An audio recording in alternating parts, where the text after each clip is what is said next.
নাম ব্যবহার করে ইসলামকে জবাই কি ভালে আজকে আমরা চিল্লাইতেছি। আজকে কওমি মাদ্রাসার ঘোষণাপত্রের ভিতরে দাবি শিক্ষা সিলেবাসের মধ্যে ইসলাম বিদ্বেষী, ইসলাম বিরোধী সেই কথাগুলো উঠিয়ে দিতে হবে, সেখানে ঢুকানো যাবে না, সেখানে ইসলামী শিক্ষা চালু করতে হবে। কাকে বলছেন, কে করবে? আমরা রাজপথে থাকার কারণে আল্লাহর খাস মেহেরবানিতে একটাও বাস্তবায়ন করতে দেই নাই এবং করতে দেওয়া হবে না ইনশাআল্লাহ। এই 53 বছরে এই দেশটাকে, এত সুন্দর দেশটাকে, এর একবার দুইবার নয়, তাম দুনিয়ার মধ্যে 5 বার চোরের দিক থেকে তাম দুনিয়ার ভিতরে ফার্স্ট বানিয়েছে। এদের পরিচালনায় হাজার হাজার মায়ের কোল সন্তান হারা হয়েছে। এদের পরিচালনায় এই বাংলাদেশ থেকে টাকা পাচার করে কানাডা সহ বিভিন্ন জায়গায় বেগম পাড়া তৈরি করেছে। এদের পরিচালনায় আমাদের স্বাধীন দেশটা আমরা পরাধীনতার জিনজিরের মধ্যে 54 বছর পর্যন্ত আবদ্ধ ছিলাম।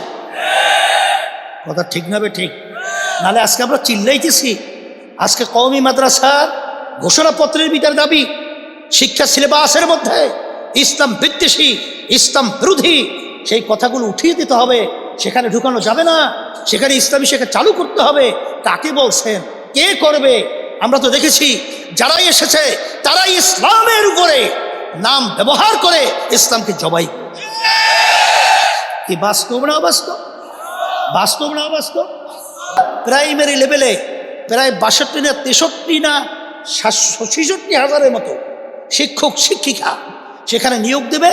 বাচ্চাদেরকে ড্যান্স শিখাবে, নাচ শিখাবে, গান শিখাবে, যৌনচর শিখাবে।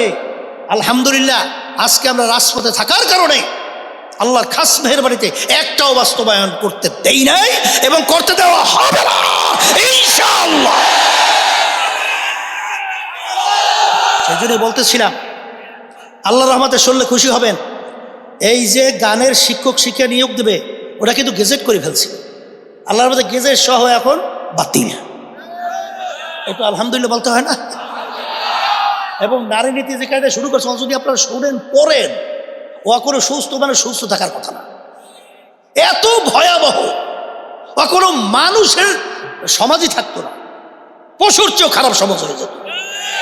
সেই শিক্ষানীতিগুলো আমরা কিন্তু জাতীয় ওলামা মাসায়েখ পরিষদের পক্ষ থেকে, ওলামা মাসায়েখ পরিষদের পক্ষ থেকে ওগুলো কি কি তৈরি করছিল বই আকারে কিন্তু আমরা তৈরি করছি। সেটা আপনারা দেখেন, জানবেন কি ষড়যন্ত্র চলছে, এগুলো সব জানতে হবে। নাহলে এক পর্যায়ে হবে কি, স্পেন 750 বছর পর্যন্ত যেখানে মুসলমানদের রাজত্ব, সেই স্পেনের ভিতরে এখন আপনি যাবেন, মুসলমান একজনও তালাশ করে পাওয়া যায় না। কারণ কি তা জানেন? নিচ থেকে ওরা গাছের গোড়া কাটে, এক সময় আসবে গাছটা ফেলাই দেবে।